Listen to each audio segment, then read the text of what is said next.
What's up guys, Brandon here from Spartan Exotics. In today's video we're at SW Exotics, the reptile shop where I work, and today we're going to be making a gargoyle enclosure fully bioactive for the store. Now starting off this build, as you can see we already have our drainage layer in and our cork bark branches. We're just going to go ahead and add our earth mix, which will be our substrate. We need 2 bags of this to fill this enclosure up. The lighting being used will be a luminized shade dweller and also a basking bulb on a thermostat. We also have the luminized jungle dawn set up for the enclosure for the plant growth and for extra lighting to really brighten up the enclosure.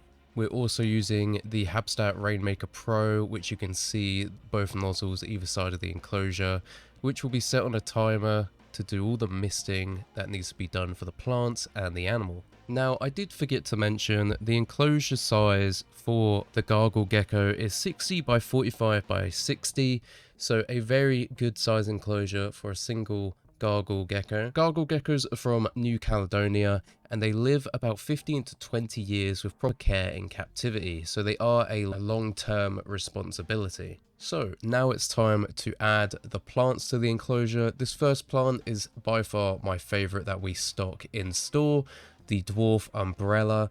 I'll also put the Latin name up as well for this plant, but we're going to go ahead and place this in the back corner away from the heat so it doesn't get burnt or affected by the basking bulb. Now the next plant we're adding is the Chinese evergreen.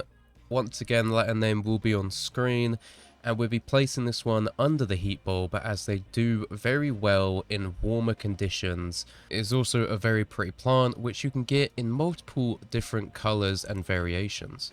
This next plant is a silver lady fern, and people who know me will know that I love my ferns as they are an amazing plant to cover a lot of distance and a lot of area within an enclosure, and they just look amazing. Now the next plant we're adding is called a nerve plant. Their Latin name is Fittonia, and they're a really good plant if you want to cover a lot of floor space as they don't grow very tall. They usually just grow outwards.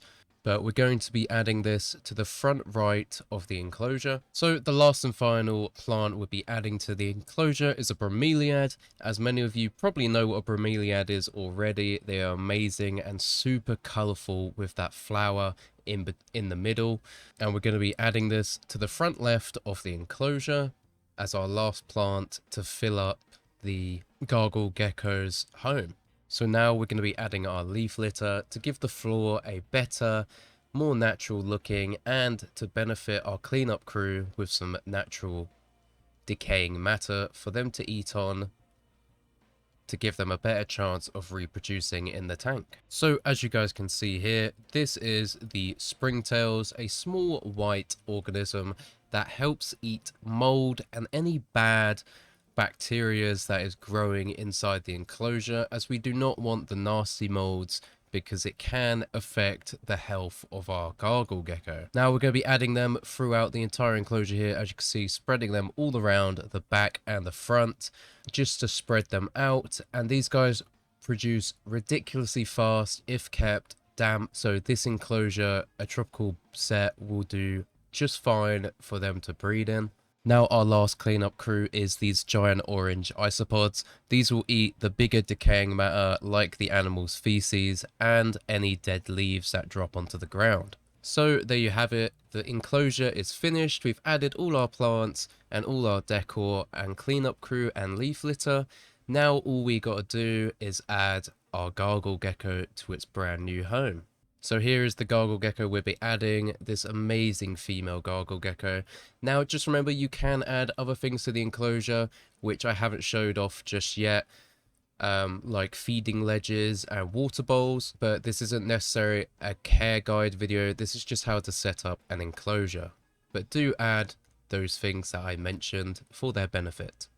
Other than that, that is the end of the video, guys. As you see here, the enclosure is being sprayed by our automatic system. If you did enjoy, do hit that like button, comment and subscribe. I'm sorry if I got anything wrong about the plants. I'm not the most educated when it comes to live plants. If you do want to see this enclosure, do come down to SW Exotics. The address will be on screen now, and I'll see you guys in the next one. Peace out.